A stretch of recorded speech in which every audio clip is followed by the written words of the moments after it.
Tá tú a géisioach leis na Gaelgails ar Raidió Rí-Rá.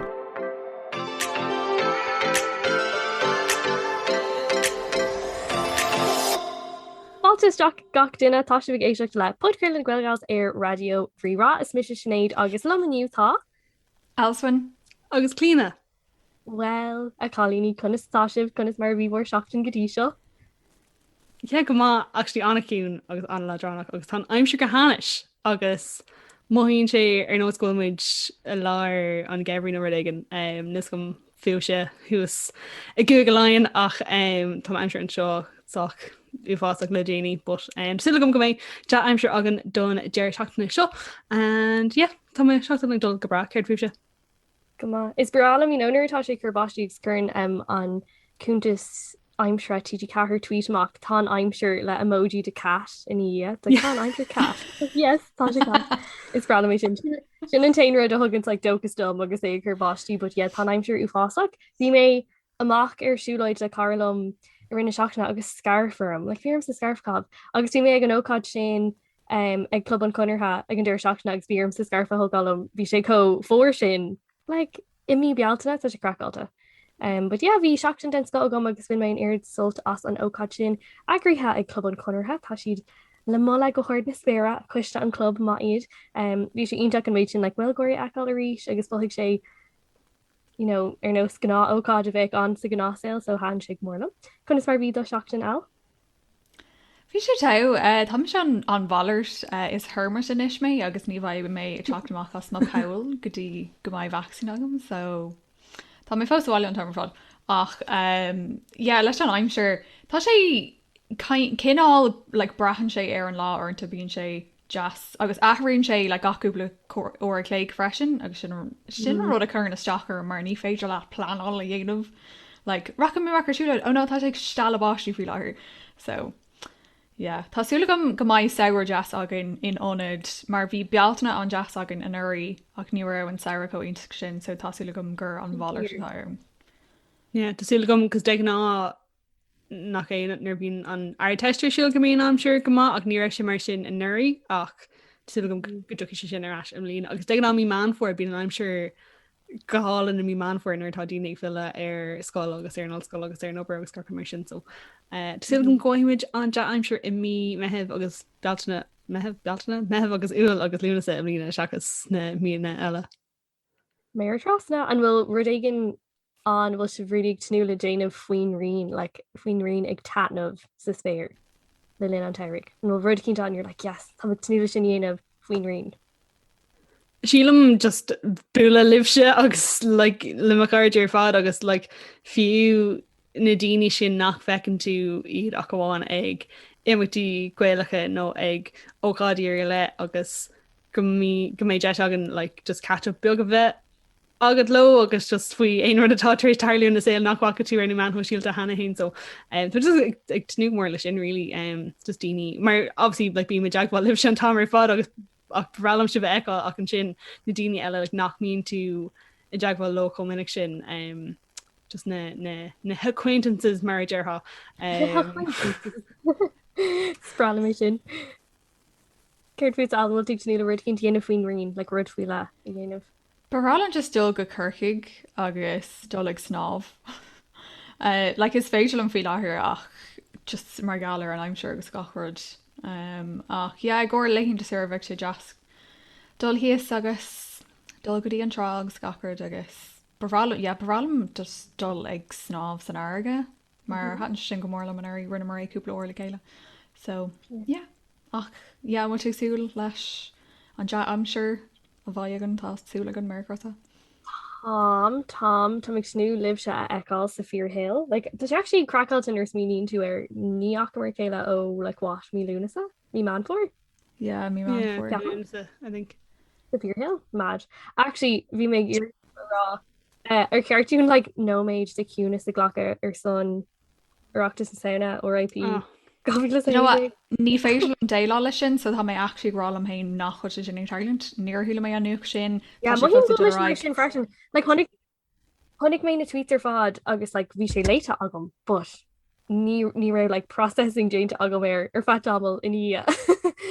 Ach an rud ná bé bé glóir daoine ag go lena an deir seachtainna sin tá gá áras an chutha an áthir go gcuin, so támuid chun na háras an sin a lína agus dulaon ar aonos leúnaé be gatainna vaccínathe agus bei sé sábailte ach fiúmar bhfuil an trata dorá go héin agus thug mé bhfuil planana ag cúpla dram cúpla óáda chur le chéile le linn na seachtainna sin ar aonos.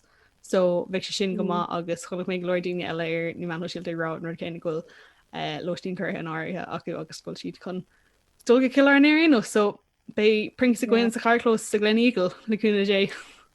Well is agah ceafan gur de sé seo bhfuil is agad an bailla like is bralam an traachtas is bralam an ceol agus gachard ach ornta bhfuil is agad nuirtáisiú le card agus túáil tatúrá le bralam tó go club ihe so saoigh dul go club ihe ag go láne leis an drám sin nach meid sin really crackáte.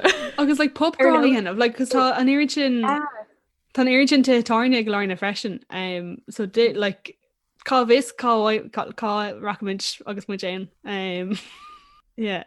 Bhí tháinig méid den eile gur sin thinks na seachtaí agus raibh like friend iireachtas acu in letter frac I think nó átégann sa Gaeltacht mar nach raibh an traachtas trééis bheith sa i gantar Gaeltachta le cúpla bliana nuas agus so rachtáil siad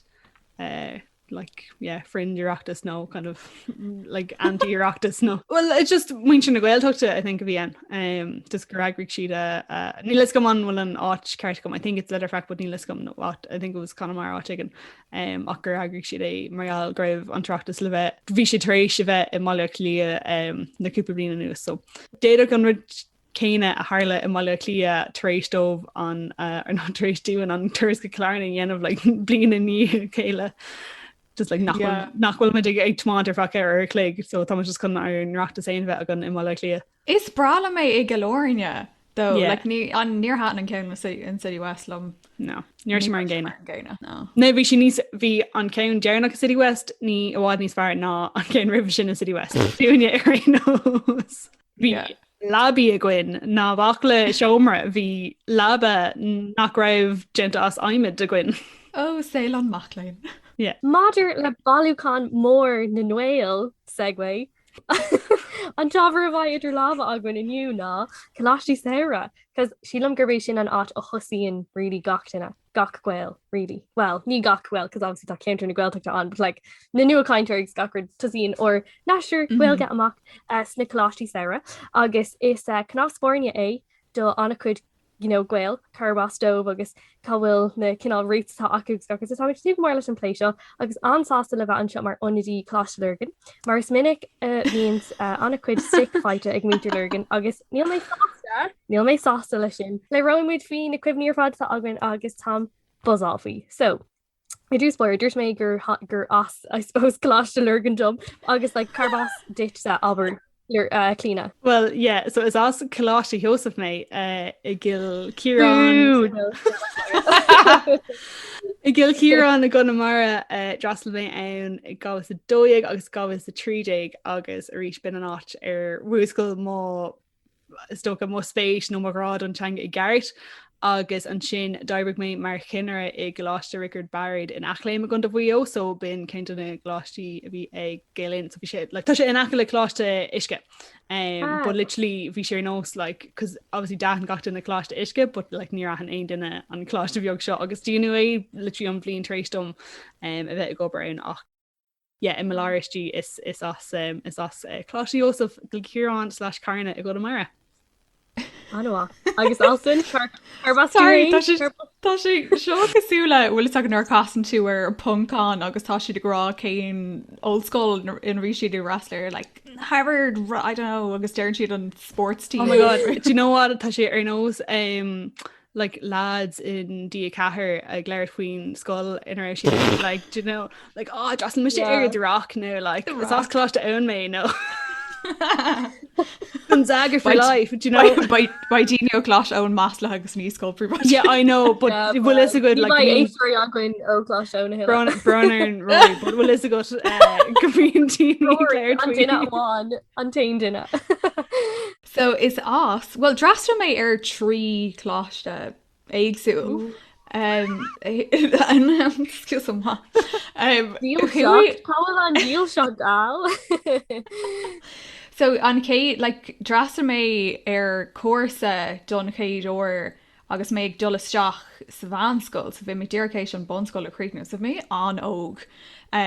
So bhí ceann ag Glanmire i ggurchaigh agus an sin ceann Gaelén a Ballivórnia ggurchaigh agus an sin thu méid go dtí Choláistí Cain sna mena in Drabán chunta na Gaillimhe agus cha méid céir a saoire an sin, so si tá díal seach le Choláistí Cain. So is mar gealar an chláiste sin ghfuil gailga agam agus tá mé fós buic donna daoine a bhí na brachtáil an chláiste sin, cos mar bhí sibh será le just deachraigh sé heil.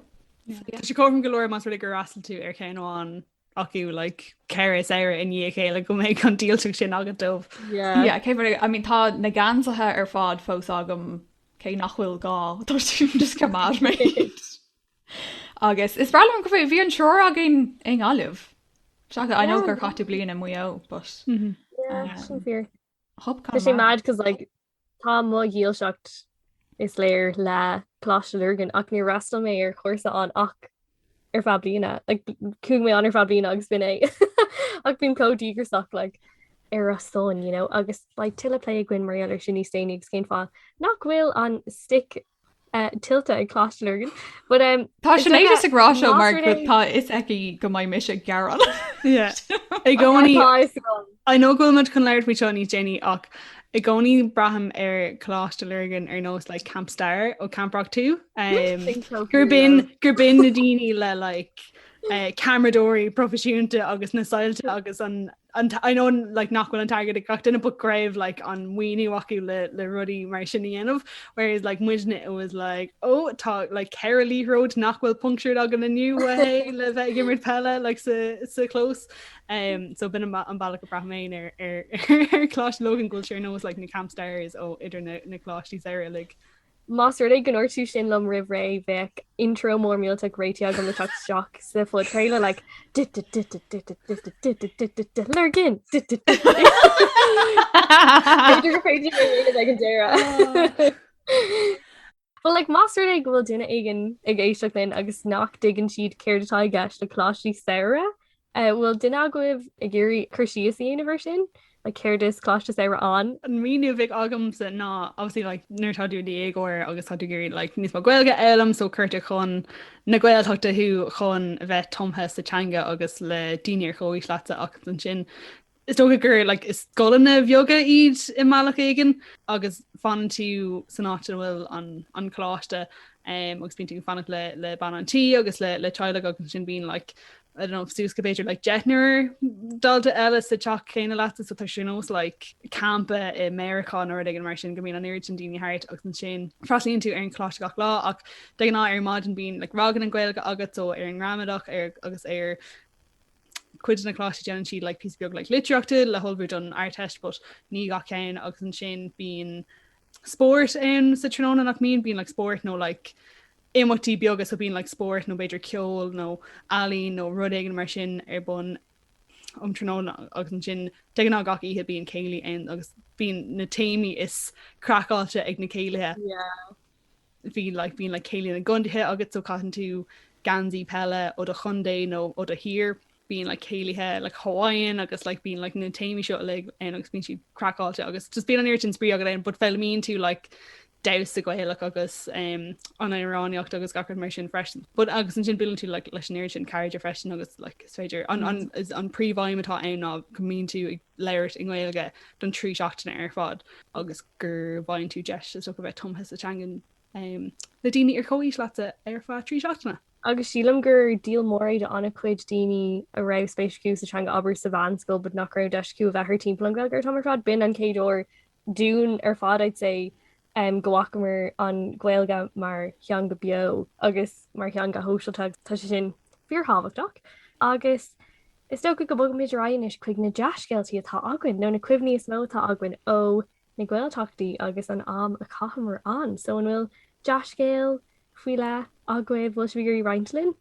Yeah, I think mar dúirt mé like nuirí is fear bhí ag buint leis Coláistí Samhraidh ná grab deis agad a bheith leir le daoine ar choí leatsa in ghilga agus ní háin agus ní gcónaí go méthe léir faoin ghilga ach an éad mar de an á ar scóil nar mas ru a greibh léir in ghilga le duine bhí tú i lá rang ghilga agus bhí ar bheith léir faoin ghilga nó rud mar sin. Agus maidir tú snéad le fi sé cótábhaach sin mar i móscoil ar nos níor mór an suime ag anna cuidtíní sa ghilga nó is anmh greibh agus rééis fi sé just a géirí just staidir an artist agus an sin chuir mar chuig Choláistí Ósamh agus bhí gachéad chuige duine eile ar choislom agus bhí ar in a bheith ag leir goilge ar fa trí seachtainna agus bhí an air sin daoine éagsúla ann agus just bhí an deise agad is do go bula le daoine ó gacairn den tír freisin. Bin is do na rudí behabhatí domsa nó na rudí a tháinig misisiúir bhí mis ann. Hálan chuirfiú dá. Bhí an air sin Jackmh neagam caiith mé rá ceapan go gach Choláistí Samhraidh éagsúil, bíon rialacha éagsúla acu, bíon árán agus dosaí éagsúla acu, bíon drolín éagsúla go choláiste. Agus is brala mééis sin mar táú mar chuid de cinál grúpa faoi le agus dearan gur bé an cuimhní is fearrtá agam ná ag casa ar daine eile bhí an spéis chéine achústatanga agus freisin an chéad ó gur hiic mé groibh mé an ann teanga eile a leabhart agus a elam mar níor hiic mé sin ribh níor hiic mé gur teanga í an ghilga sul rasta mé ar an Choláistí Samhraidh agus bhí deis agam í a chluisteáil go léithúil agus bhí mochláiste andíon ar fád ní raibh cead agus beirle leabhart. Ní raibh cead agus abart omlána i méile a rá nó cur gháilithú. So bhí siad dín bhí siad a ceir le dtíú freisin mar tá gom grou agus hála sé grou ar gcuirsa am cuasa bhí ar gcuirsa anhá agus just rinne gatain iirecht an gaiirt agus ceapam leis na daine a bhí chuna ní sinne bhí siad sin ag leirtum le an tamar fád agus mar galir sin bhí daine bhí níos óga sásta an iireachtaí ana freisin agus ceapan just na gurbé na chairde a rinne mé an rud is fearr faoi agus bin an chéadú go rinne mé nasc idir na Gaeilge agus carjas agus tá sé sin hééis leanún de ráige a héile hin. So dearan go rééis sin an rud is fearr agus ceol freisin mar hatan ein rud le ceol hatan sin go mórlam ach bhí just gacha le rud faoi iontacha tá mé fós gafa leis mar a cloisinsib Is mór an trú a nachfik well is féidir dul go chusa gailteachta mar gine fásta ach ní dhéantar é cominic sin mohíam ach níos sé mar an ggéine cos thuí mise leis an oldschool taréis an dar bliana agus ní raibh sem mar an ggéine mar ní bhíon an iad sin daoine ann agus níos sé bheith an os sin agus níos sé agrathe sa bhela chéine bhí mar fannacht ban antí freisin bíon drugscéil nó scéil ionintach ag gachala in na tíir seo faoi bad antí dhégan sin go bhí actually just meam ghfuil eispéirs ag nachmór gachtainna le na manátí agus bhí an tarms a grou le gacha le banátí bhí am si ionintach agus chur siad go mór leis an eispéirs ach Jackmh ní amháin caiim mé rá ní don go drochmhna agam riomh. Níos luútha inniu gals tháinig mé ar an díalinn a scríb mé agus mé sa Gaeltacht agus tá sé grainhar ag spéisiú tuis gur thosaigh méach ag scríb i méile agus de réir mar lena marrá le a gramad acu fásach a riam níos fearr ag scríb in bhilga agus tá golóir cuimhní scrífa sios a gom tá gurí reinint sean go maiid na éisteín an na lehannig chluisteáis agus mé a chaáilterónir, but tá gurí techt ar scéileháin a hatan gomórlam. So dras mé chluisteirgan agus manhfuil iscomh cétá genisir sin an tanmtáir an fearna míhall ó fial agus just is fear úsa lei im thum se sílam gur ceanródí na ghilga é agus tá an measa gom air, but tá alt scrífa go an seo faoin céadú gur éist mé leis a caint faoin bhilga an cédíthe a ra méilegan agus seo an slucht beag gur scríb mé. Tá an iluhíní motheach siúl go dtíon chláiste ach níl se cúpla nóméid sios an bóthir. An sin thosig míhall ag caint faoi ghilga na trí cín is táhachtach déanhuiid dermid ar an starcéim ú fásaigh sin. Is táhachtach sa choláiste. Tá ar an smuoine bhascuilga aiste amach caint ascuilga aiste amach agus tá post ag na cálíní gan leirt leis na buclaí mna bhfuil siad ag caint ascuilga linn. So ag chuir túús le flirtáil agus planter ascuilga. Sampla eile de chunas gur ceanródí na ghilga é is braméis sin. Bhí anna chuid béim chutha ar sprí trí bhean na ghilga agus muid sa lurgan agus muid ag chláslergan go leisbil ach rud a dúirt míhall gomininic ná bídána ach ná bí grana.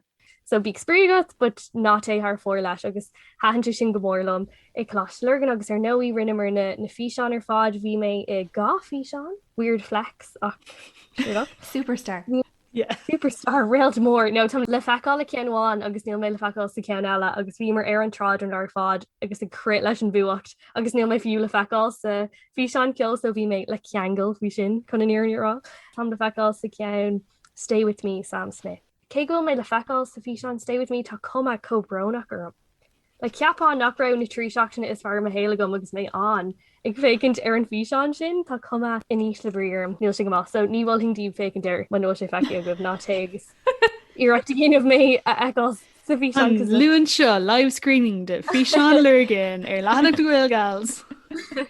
Óád bio. An bblion a ra mé an bin an céad bhín go rah féle sí, an rud sin a bhís ag láistegan an féle mór míalteach de like, bín ceoltóirí casa stuff agus bín dasaí ar státe mór míalteach. Bhí sé litir an os féile na galí sun le ra féile na galí an. So bhí sé sin cóspríúil agus a ríis sampla eile de conas martá lurgan mar ceanróí na ghilga agus níorhí mé níos mó ná sin. A nuas ar na cuimhní deasa tá ahain is minic a bhíons cuimhní crackáilte agus scanalacha maxach ag daoine ón tréimhse gur caiisiad sa ghilteacht. So an bhfuil cuimhní scanalacha agahgals? Cadú an gas ó na Choláistí ar fád? Tá gás cé agam an chéad ceann ná go raibh buchail ann agus muid taréis na hinna an céad ra mé sa ghilteacht. Agus níor thóg sé cé don chus ilig agus go háirthe ní sin agus bhí ball away agus just bhí sé déisnach bhí trú agan dó ag an am céine cos ní raibh daine ag ggurh ag de leis ag na céile ach níor ghlach sé cé don chus ar fád agus an sin chuúla mar óghine I bhín an bhlíon rifa sin.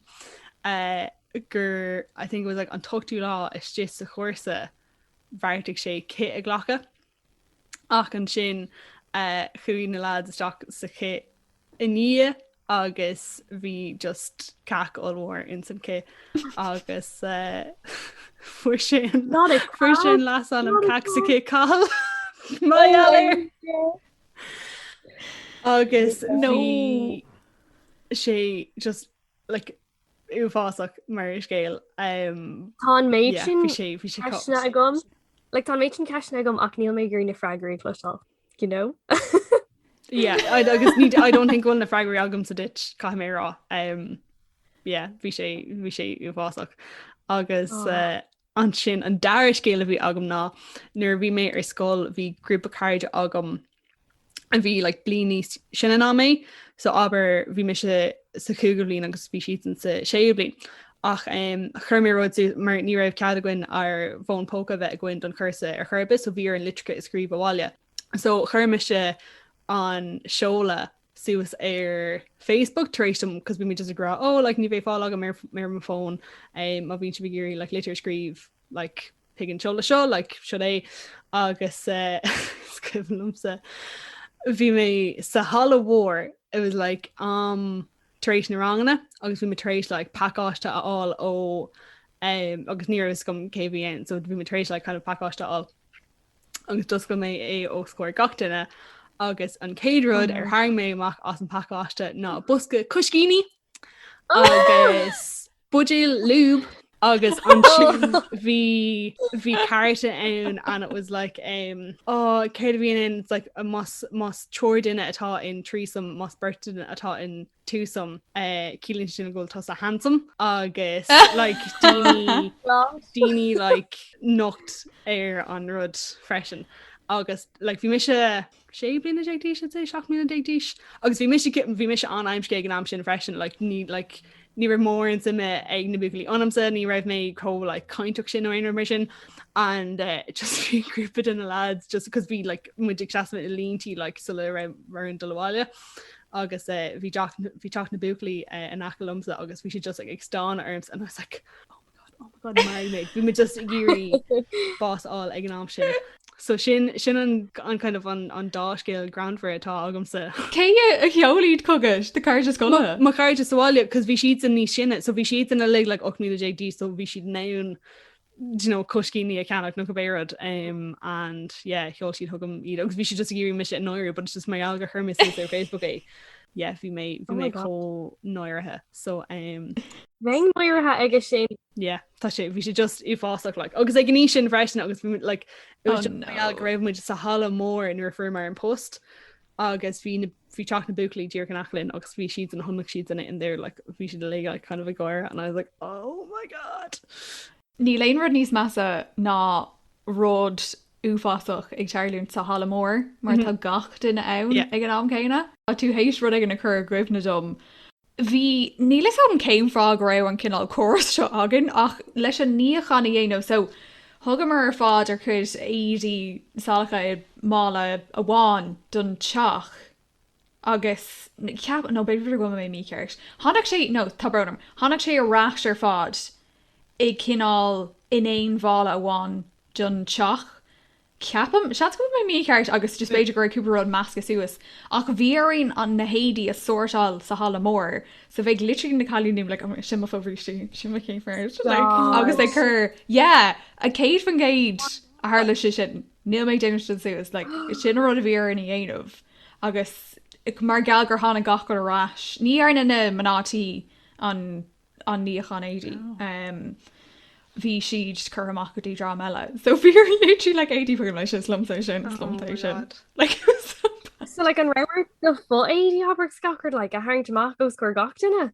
Yeah, and it was like quickly stocks mala was like proper viewer scoopy eye in a fresh and like include like you know like gach in a sita a group of the yach agus veering it like of course tree shock and again so obviously veer the fóver she glán an tamar fod yeah ach like Céad an géid is cuimhlum a bheith like ag na chalíní ar fád bheith conóir agus like oh my god sin agus goir ag an sin mar bhíte rá freisin an clína like just an is amscí riomh like sin an tain cinná like droch go ní tágam ná just có amscí sa bhí mé ag leirtí gus bhí co tá tú hééis go bhnelachar i gcuimhna dom a bhfuil is agus i ní na céilethe agus bheith si bhar fád arráis teachban antí agus fé cop antá agus briscí agus fééis bhar fád ag leir faoin gas tú ag dasa leis an din sin oh my god chur siad an ceist ar dasaló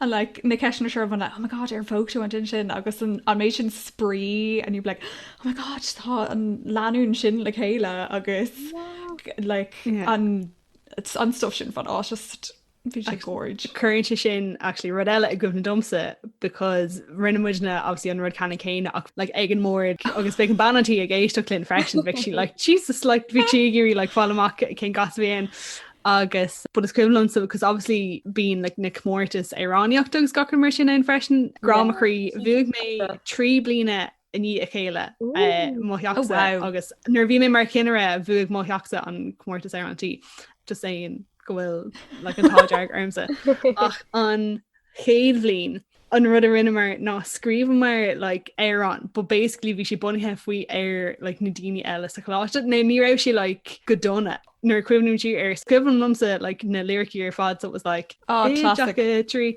Bíimiid I ggóire roií agus móire níl siad a cardteach an roií agus móir bhí siad an taréis póga agus just bhí rudí mar sin and it was like aber like chocolate jet bin like choc na múclí so it was like jacha buchilíte agus anna glóte cos bhí ladháin out a bhí éireach, so we were like, oh, like tá sé sin just really glóte, but níl sé te. Oh Jesus. And an sin done like drihid hí liste agan duna buchalaí is dathúla sa choláiste agus Oh my God. agus churmar in ord ó na buchalaí is meas go dtí na buchalaí is deise, so it was like Clíodhna! I know nuair cuimhní si inis like tá sé uafásach, but like bhuamar an compórtas ar an tí, so agus ní visig na mútrí nó na cinnerí like gairdhí de le ráid just cafiú they were like, oh like seo chacha trí like just tá si gafa le buchalaí. Absolute savages. Na buchalaí bóchta. Tá sé sin Harbheith cutthroat. Like It's so cutthroat. yeah, Tásúlagam nach éonhfuil ach siúd ag éisteach Tásúlagam nach bhfuil, but Má tá gail leiscail loh. yeah, tá brnarm ach sin mar bhín sé tá sé cutthroat ar an áil seo, so A bhí mé cosú láta dó le thug mé á go há dair é agus bhí me sin an guitar cheint freisin, so bhí mé really like oh yeah, because bhí mis dair a fin ceol. yeah, bhí mis flat out leis ukulele done. Mr. Fresh and Cleo, Yeah. miss it on them with ukulele. Oh, but Don't oh feel my god, Vic an airtin Molly agam sa ag dul chugan ghilteach, cos Vic má cumán agam, Vic má ukulele gum, Vic má guitar gum, agus sin Vic má éige gum, agus bhí me just ar nós like. Tá sé có Jackar Pacalín of done Gwelta caiiti bheith ó bhíthe gur gachard. Gur gach cinál aimsere, gach cinál ócáda, go bhéiteach torlú, na taimíar fád bhí na céidithe le bhí ar gachar de clúdach agus Yeah, tá sé go Jackar freisin, mar caiiti smíanamh ar gach ile téime a bhéadach a bheith ann leis na céilethe agus like bin rud firma se ar bh Jackar é, cos bhí mis beganí níos mó an colony eile, like ní hé go raibh mé like rare no éon marsin, but you know like nuir tá ignition agus capan tú go tú níos mó ná mar táú, and then just like son like ní raibh man ann like éideáil ó gcuoine eile, and it was just like arís just a bheith có aimsce ignition, but arís like na céilethe i lig agus like is gomlam sa mar bhí golóir like gansaí pelle agam sa ó chundathe eile agus sin bheith like fake arm sa like basically list ag ghlach bhí like cé a ghlach an gansaí seo le haid céilinn na chundathe, cos like ní bheith gansaí pelle ag mór de na colony eile, so yeah bhí sé grandry. Agus éí don céilí mór freisin, cos bhí céilí mór agan ag an deir an céilí deirnach. Yeah, agus bíarta a bheith like glam. an Kaylee Moore trademark. Bhí sé ar nós an dara lá den Oireachtas. Céid van géid. Gúna jazz agus sálaí orda. Yeah, Goonie Gas Sollywarda. No jeans and a nice top. Ní an ocht. Tan gachrod, Jesus. Agus an Maybelline matte mousse ar na lig agus No, yeah. Not Maybelline matte tan mousse. tights. No. Died. No, Oh, not a God. tan tight. No, Aubrey. Oh, No, no. No. Oh, Agus God. concealer mar bail, yeah. Yeah. Tá scéal granmhar agam actually hála sé ag deire cuasa a bháin massam. Well, is agah ar an mus a bháile, right? So bhí deis agin stoppa in Athluan le bí agus McDonald's an Ahalún, sin an áta stuff an gatainine. Oh God, you've got Bolly a Clia. It's like McDonald's an Ahalún. Yeah. So bhí mar ag stoppa ann agus bhí gatain a réile dul an sin agus ceapan gur ní rah ach cinere a bháin linn ar an mus, so like duine fásta bháin a bhí probably like nídig agus bhí mar fád arás ar an mus agus bhí mar ar cúil a mus agus ag leir agus like ag kind of like ag spocha astíní agsúla. Agus bhí cean an lads ag spocha as an duine a bháin seo. And then customer fá timpeall, we were like, oh my God, níl an láin ar an mus. Cá bhfuil sé. So then bhí absolute panic ag an cinere and he was like, lads, like, no, tá sé bh magad, tá sé an seo, but tá sé just i bhólach, no, tá sé ag mesal. And then literally like run sé cordic ar mus agus he was like, fuck lads, like dogam ar duine in Athluan, so thar done a rat. Oh my Bhí an God. cinere a bocht cóborthe, like bhí an lá ann agus bhí sé tau. But bhí just an méid Oh my God. Agus like And ní right big- if it was. And right if it was, near hook shift we jara. Oh, dearmar like a daring grammar fithe ar a leid fithe nó méid híos an móthir. On Stop. Google booked. I know an lad booked bhí fucking ní. And then just an mar rash agus bhí an sin like a lena lava near to like, hi. Oh no. Fiú daoine san old school má bhíonn tú ag obair ann i ré an teirga agus túús nóscoil tá tú fóscó óg sin idir 8 agus 5 níl clú agus céir dú agus áhairt in na báistí seo. Ó an sprí.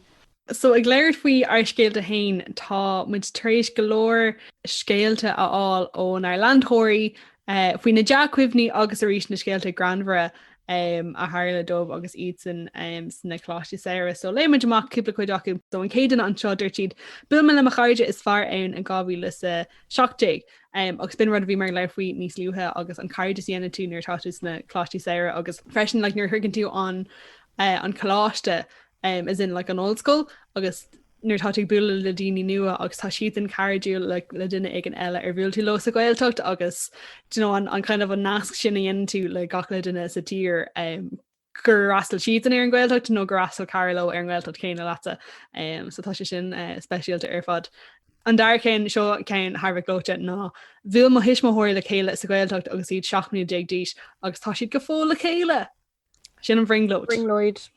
Cute agus is léir ab sicr landtíad ar leis ghilga martá ghilga ag an duine seo freisin so ruí gur íhan in iad eáil le sin cén seo amach tá sé immerle but tá sé grandver a set of identical twins swapped houses for a few days during the course. Rís saola bheith mar cinnar sna tuthe sin na ggéirí airde canál ar an cúpla. Altan lis gom bhfuil gurí cúpla cína leibhach. So tá ceann an seo a deireann go fuair an duine seo an céad shift ceirs cosúla anna chutíine eile. nach muid na iad. Ní raibh muid cóúla sin. Ar fád amsí agus ó an céad eile ná dúir siad go raibh birthday teacht ón seo mar ceol ar rith an céilí bheice is agus go raibh pí sprí acu. Pí sprí. Sprí. Ná caiimara ag an ní sin bhí méid cósin anta níl aon seans go méid me sé swin of groudíine like gnééis bheith acu lena chéine nó lí ná on my radar. I don't think sin go jazztá si ag seint early sí lena céile dtíine bhana. So le mé cean bháil amach idir sin ag an bhris mé mé agus bhí órádaí. Oh no. It's actually is gona gur minic a bhí daoine tí nó gur bhrisisiad cnáb agus stuff mar sin. Former cean eile a dhéirint bhí mé obermar cinar a blinta ó hin cuaig na cineirí amach ihe saharn amháin ar turas timpeall Connemara ina dhia. Ric mé teach banantí gom leiscail timpeall agus seacht ar máidin agus bhí ar na bheith suas ag an ní de achtarí an lei. Ní aonhí mé dermid riomh ar an goma bhí ar inar fád agus mid ar bhéal an bháis ag gurí zumba agus dausa. Gosh, níl a dheath níos measa. Is bra go rinne siad zumba leis an pá. Sin an fancy. Firmer ceann fada golóir freisin agus tá buicht an dun seo martá sé an conver.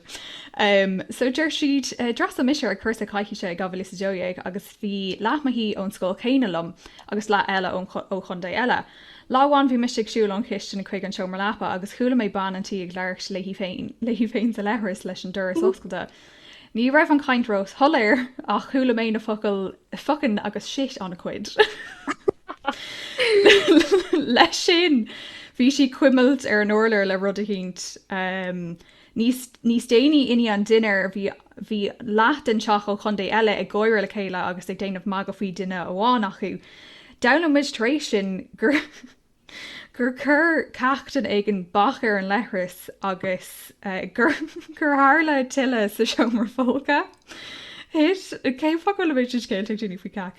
Hés an ceach ar an uair agus bhain sé úsáid as toália leis an rud a glána. Fuiéire. Who raises these boys? Fuiéire bhí ceach brútas sa bhreat orlóir. Oh Christ bhharla. Toália clúda le ceach agus lechras lán is seo agus ceach agus bhí ban antíní beúá an náisisin ag glána an rud ar fád. Agus sin is bralam go dtíir an sinna sin níor ilmé ar an Gaeltachtaration. Bin an óir. Traumatized. tá céine an seo Jack cuimhne tá duine is bralam nar a haon tú chuig an Oireachtas club an conirthe is eile agus is féidir leat na Choláistí Samhraidh ahand ó céimeanna atá acu don drolín. Sin ru eile freisin agus fiú ag na hócádaí mar sin ag an Oireachtas nó aber aisteacha chun na Gaeilge go dosín céilí agus gur gcuimhn leat na dasaí lig agus ní aanan tú iad obviously inis cominic sin ach tá si go jazz ballí limní agus gasmar sin íanamh éis agus cuimhní ar na céimna, but an drolín sin is sto an kind of an trademark a bhíon ag na Choláistí Samhraidh cén legan den drolín a dhéanaan siad. Is go bhfuil an céúir sibse a dhéanamh an drolín ag ócád na cúilete. As ceirt sa deil atá siú acu. Níl se sin an drolín in aon gur Choláistí cáin. So chuide an teachtain seo mar séad na seachtainna Thomas taréis. Gaeltacht ex agus Choláiste na fise aráú. Mar raibh jet agus freastal ar na Choláistí Samhraidh. A nuirí nó am lína seo gábhhealach iontacha leis an taithí céine áil. Agus séirtá a gceist lo ná le Gaeltacht ex is cúntais man hoisialta tá ann agus bíon ambassadóí nó cineirí ann agus déanann siad físeán dhearra agus rudí spríúla thart na man hoisialta ar nó tránna gceist agus déanann siad is dócha athris ar an taithí bheith agat las muit na ranganna agus tú ar an Choláiste Samhraidh agus maidir le Choláiste na fise seo na ranganna a bheith ar siúil agat sna Choláistí Samhraidh do mar ag gréisiad ag tarlínt im lína agus is féidir libh níos máolalas áil faoin dáhad seo ar cnag.ie. So gur míle agah a cairde as a bheith ag éisteacht léon an teachtain seo. Seo an eagrán déirnach den gná Podchraoladh don srá seo ach ná bíí borthe mar go baimid aráis le rudí eile agus más rud é go si bhgéirí teanghile a dhéanamh linn agus má tá smuintí agah i gcóir eagrán amach an seo bíí deanghil is féidir leh teachtar a cheola chuin ar Instagram @gail_gals agus Twitter @gail_gals ar Facebook ag gailgals agus an rifos tá agan ná na gailgals@gmail.com. So má tá ein smuide agah nó i ggéirí in rud a phlélinn nó cebé rud táid bra sásta éisteacht le ein smuintí tá daoine agus is bralinn bheith leirt leis an lucht leanúna freisin. So gur míle agah agus baimid ag leirt libh a ríis go luas. Slán! Hey Raidió Sinéad an seo Díreach sulvagan mé sibh tá mé gurí sibhicir ar an ólas maidir le ócád a bhaid agríthe aguain an teachtain seo. Chun deire sploidirach a chur leis an céadrat de fud credit na gailgals bhímar ag irí ócád mór mílteige agrú agus sin go dtíire céir do rinnemer, so tá áthas aran le rá go bhfuil breakdí sportar siúlagan le blogtíide cethir an deirdín beag seo agus seachtalog ar YouTube agus baisibh an éisteacht linar fád leis na galsalig ag ar gon faoi Gabriella ag gcuine ar paid ba multóirí agan ba caihirirlach den sco aguain agus ba dúisina blogtíide cethir fáil den lucht féicna comá. So sé an ócád agus an Podchraoladh go bhaid agann sa srá seo agus baimid arás ar nóí níos déine sa Sarah mar sin bíí linn.